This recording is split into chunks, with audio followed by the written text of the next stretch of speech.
Olá, queridos, estamos aí com o nosso momento do casamento. Minha esperança é que isso ajude você a lidar com as suas dificuldades conjugais e familiares. E hoje eu quero ler um texto tão próprio para esse tempo nosso e quero falar hoje sobre vencendo as mágoas e os ressentimentos no casamento. Hebreus capítulo 12, a partir do verso 14, versículo 15, diz assim: procurem viver em paz com todos, busquem levar uma vida pura e santa, porque aquele que não é santo não verá o Senhor. Cuidem uns dos outros, para que nenhum de vocês deixe de alcançar a graça de Deus. Vigiem para que nenhuma amargura crie raiz entre vocês, pois quando ela brota, causa profunda perturbação, contaminando muitos na sua vida espiritual. Existe um mal que tem dominado as relações, que é a mágoa e o ressentimento. Alguém definindo mágoa, diz que mágoa é o veneno que você bebe esperando que o outro morra. E é claro que isso não vai acontecer, né? A pessoa não vai morrer e você vai ficar contaminado. E aqui ele nos dá, o escritor da carta aos Hebreus, nos dá uma diretriz de como nós podemos vencer essas mágoas e esses ressentimentos que vão entrando, né, nas nossas relações por conta das atitudes que o marido tem, que a esposa tem. Primeiro, nós temos que procurar viver em paz. É interessante como tudo vira guerra, tudo vira discussão, né? Alguém disse que é melhor estar em paz do que estar certo. Então, muitas vezes, nós optamos por dizer que nós estamos certos e que o nosso cônjuge está errado, do que viver em paz com o nosso cônjuge. Tudo vira guerra, tudo vira desentendimento, né? Quanto mais tempo vai passando o casamento, mais vamos brigando por coisas pequenas, insignificantes. Tem coisas que são desnecessárias e parece que a gente tem uma necessidade de confrontar, de discutir, de desentender, de discordar. Então ele está dizendo que para você viver sem mágoa, sem ressentimento, a primeira coisa que você tem que fazer, você tem que procurar viver em paz, né? Paulo diz: quando depender de vós, tende paz com todos os homens. É óbvio que em alguns momentos não depende de você. O seu marido, ele é picuinha, ele quer brigar, ele quer insistir. E você está fugindo daquilo, fugindo da discussão, mas ele insiste em discutir. Ou vice-versa. Às vezes é o marido tentando evitar uma discussão, um desentendimento, e a mulher está o tempo todo ali querendo brigar, querendo discutir. Então, cria um ambiente de paz, né? Jesus disse: deixo-vos a paz e minha paz vos dou.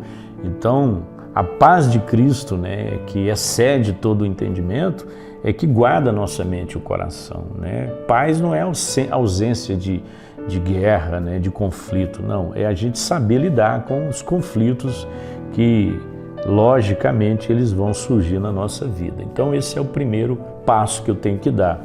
O segundo passo, ele diz que nós devemos cuidar uns dos outros, diz assim: procurem viver em paz e busquem levar uma vida santa, porque aquele que não é santo não verá a Deus, e cuidem uns dos outros.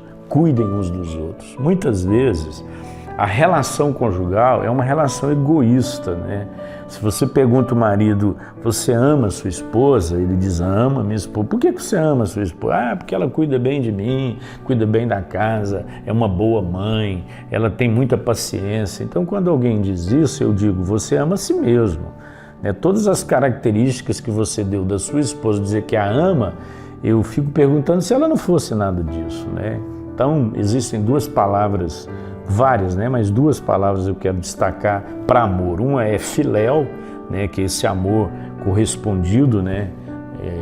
Onde uma pessoa corresponde à atitude da outra, e o amor ágape, que é o amor sacrificial, incondicional, né? Esse é o amor que nós devemos ter. Então eu preciso ver até onde eu tenho realmente cuidado do meu cônjuge. Muitas vezes o casamento é uma busca de interesse. Eu aconselho os casais e eu percebo que o marido vem para defender o direito dele e buscar o interesse dele. A mulher também faz a mesma coisa. É muito difícil um casal em crise onde um está buscando o direito do outro. né? Onde um está tentando fazer com que o outro prevaleça. Mas é muito comum cada um buscar o seu próprio interesse. Então, para que a relação funcione bem, sem mágoa e sem ressentimento, é preciso haver esse cuidado um com o outro. E por último, ele diz que nós precisamos tratar as feridas. Esse é o problema mais sério das relações. Ele diz assim, vigiem para que nenhuma amargura crie raiz entre vocês, porque quando ela brota, ela causa profunda perturbação e ela contamina muitos na sua vida espiritual. Então a mágoa, ela, além de me perturbar, ela contamina as pessoas que estão à minha volta. Então o que é uma raiz de amargura? É um ressentimento que não foi tratado, é uma dor que não foi curada, porque não houve perdão. Então muitas vezes vamos guardando ressentimentos, mágoa no nosso coração por algo que o nosso cônjuge fez, e aquilo vai criando uma raiz. Quando você tem um problema, quando você se sente ofendido, ou quando você ofende o seu cônjuge e pede perdão ou se perdoa, a raiz não vai brotar, você mata aquele sentimento ali. O que é um ressentimento? É quando você sente novamente, você traz o sentimento com a mesma dor, com a mesma profundidade que ele teve lá atrás. Então os anos vão passando, mas a dor continua a mesma, ou pior ainda, porque ela ficou guardada ali, a sua mente foi trabalhando aquilo.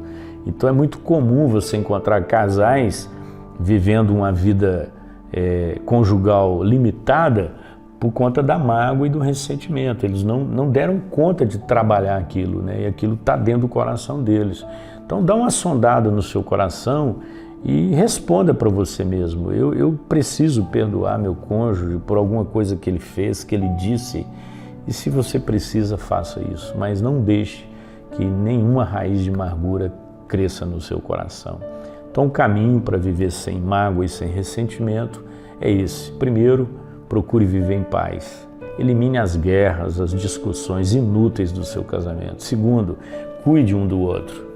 Não seja egoísta na relação. E terceiro, trate as feridas que foram feitas ao longo dos anos. Senhor, nós queremos entregar o nosso casamento, a nossa vida nas Tuas mãos, para que o Senhor nos traga cura. Não permita que o ressentimento e a mágoa domine o nosso relacionamento. Nós oramos em nome de Jesus. Amém e amém.